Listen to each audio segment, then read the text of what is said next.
Okay, so let's start with the masks.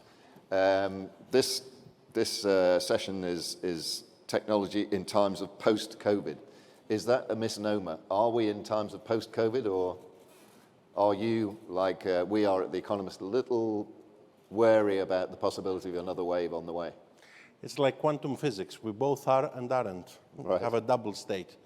And in a sense, there are certain elements which I guess we have surpassed vis-a-vis the COVID period and the nucleus of the COVID period, and there are certain elements that remain.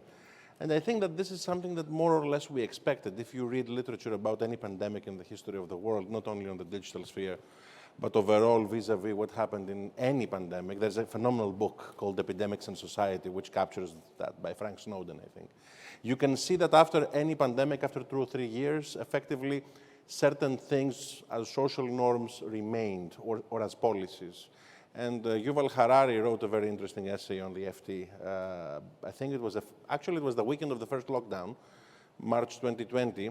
And the title of the essay was After the Pandemic, even though the pandemic was just beginning. And the whole idea was that the pandemic would be over after a couple of years, effectively.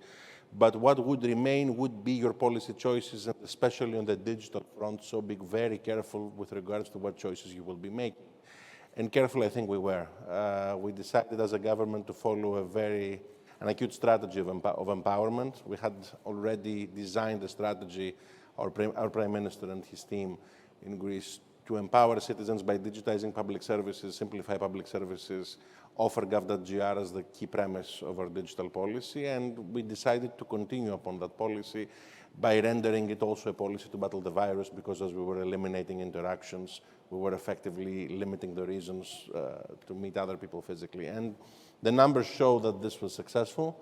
We started from 8.8 million digital transactions in 2018, and we had 567 million digital transactions in 2021. This is more or less, I would say, 63 physical visits per adult Greek avoided because of this policy.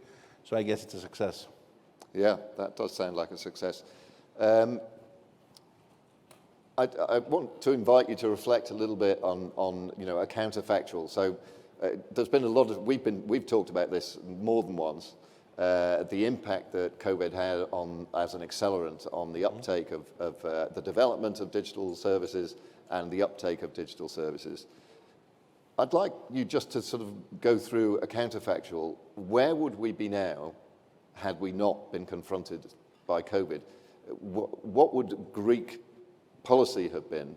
What would your job have been? And where would you be relative to where we are now if COVID had never happened? My claim would be that it would be quite similar.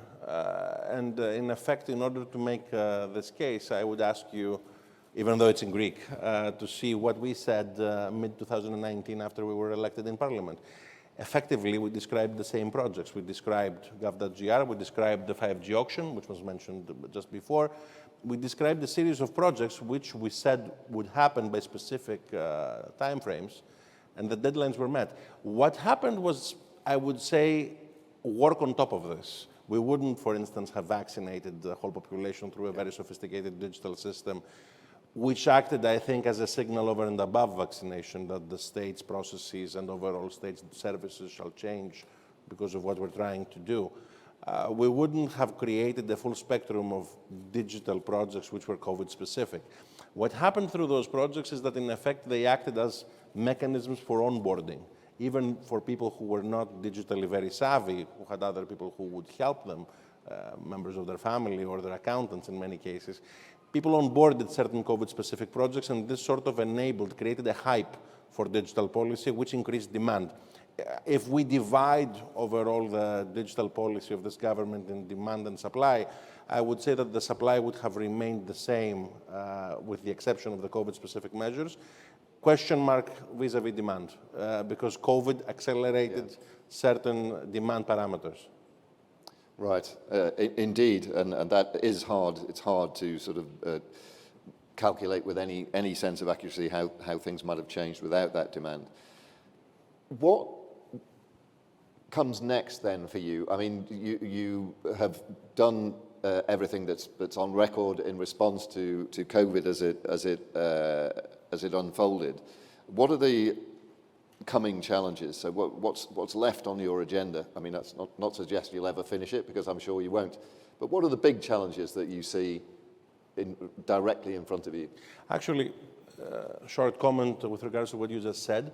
We actually can calculate the spectrum, I would say, or the magnitude of COVID-specific services within the transactions that I mentioned. So out of the 567 million transactions, around 20% were COVID-specific. So I guess that this sort of gives a sense of the magnitude of the work compared to the other elements.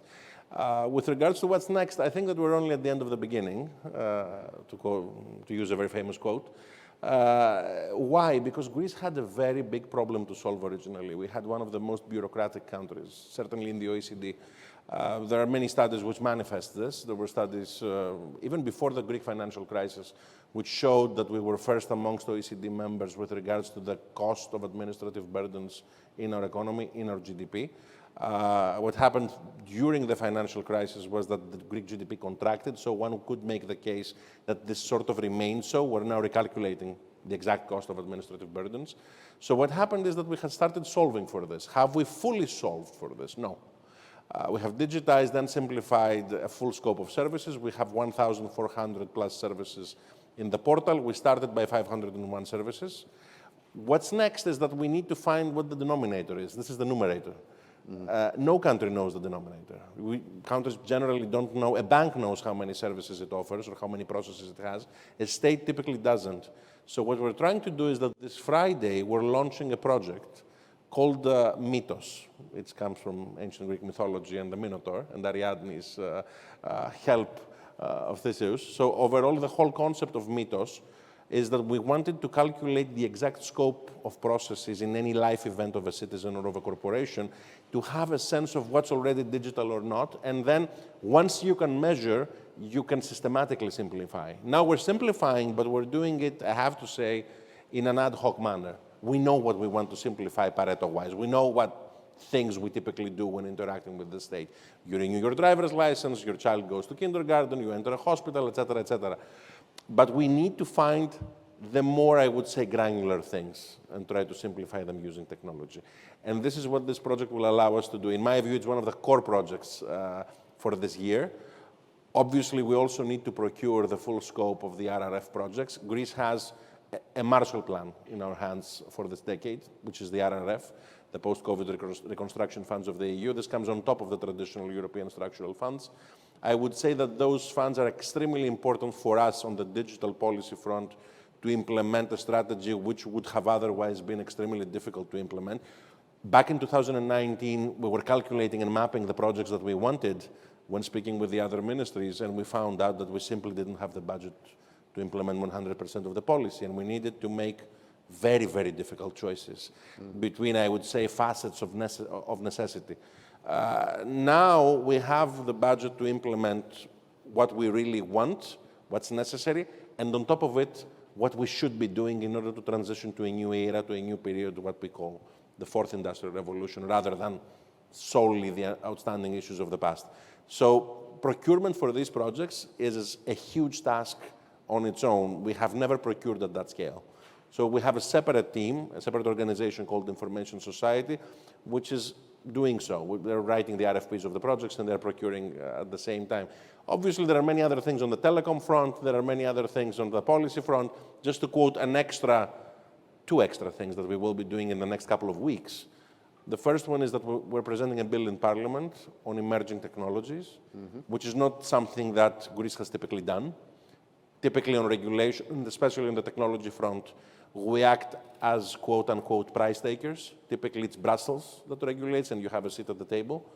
What we're attempting to do so through this bill is that for certain technologies like AI, drones, blockchain, smart contracts, etc., we want to propose certain regulatory approaches of our own on top of what's expected to happen through the EU path.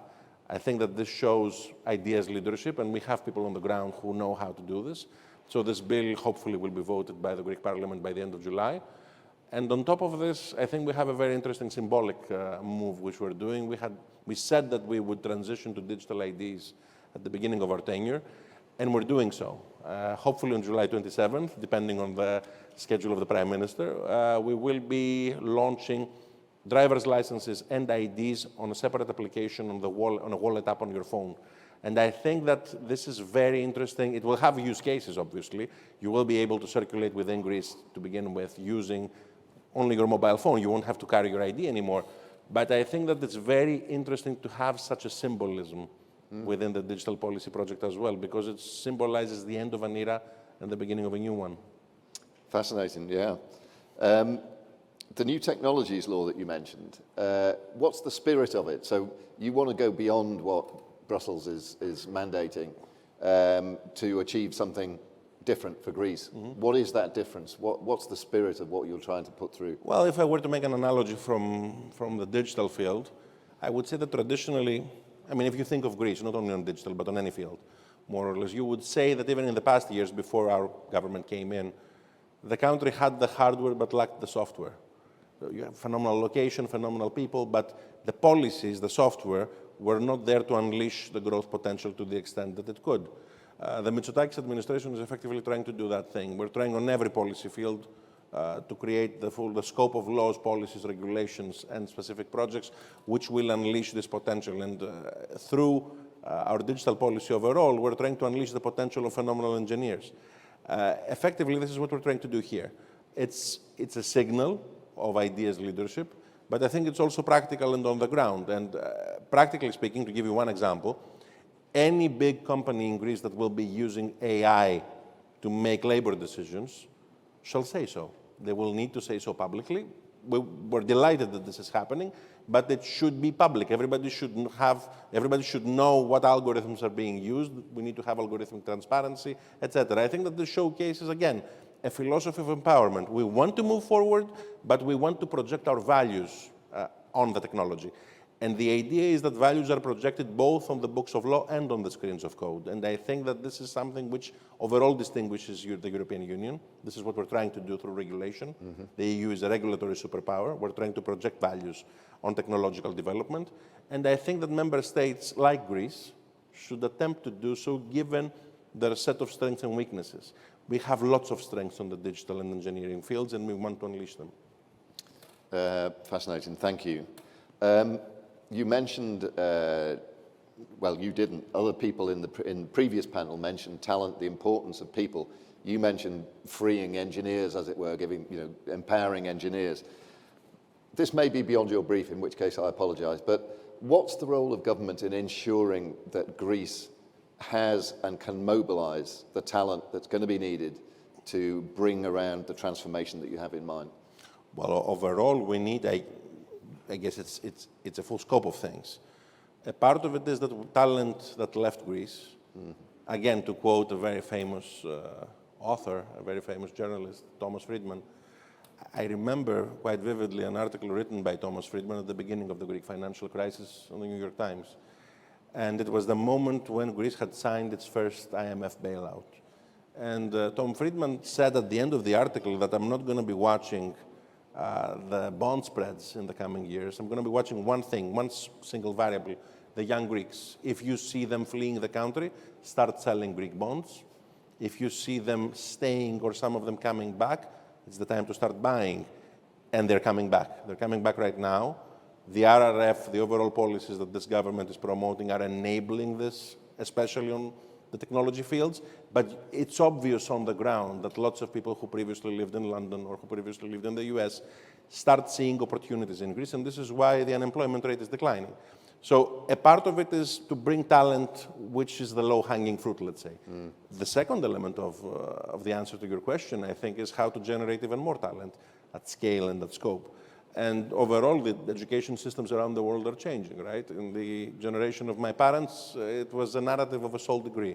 In my generation, it was the narrative of the master's degree. In the generation of my children, or even I would say older children than my children, it shall be continuous education. You will have some generic skills to begin with, and as technology is accelerating and as life expectancy is increasing, you will typically have more than one career, and you will continuously need to reskill yourself and enter and leave the job market continuously. Especially on the IT fields, we need to rethink reskilling. and we're attempting to do so. There are many interesting endeavors and many interesting, I would say, projects throughout the European Union which we're trying to learn from. My favorite, I would say, is Area 42, which is a very interesting French example. It's a school in Paris which doesn't offer a formal degree, but once you're selected by that school, it's very, very easy to find a job in engineering, and you're typically extremely good at coding. Those types of projects, I think, are projects that we need to learn from in order to be able to reskill especially STEM graduates on programming and on IT. Great answer. Thank you so much. I mean, I can only suggest that some of the tide of Greeks returning from London is less about the attractions of Greece and more about current events in London. I was trying to be kind. Yeah. All right. Well, please join me in thanking the Minister. Thank you so much. Thank you very much. Thank you so much.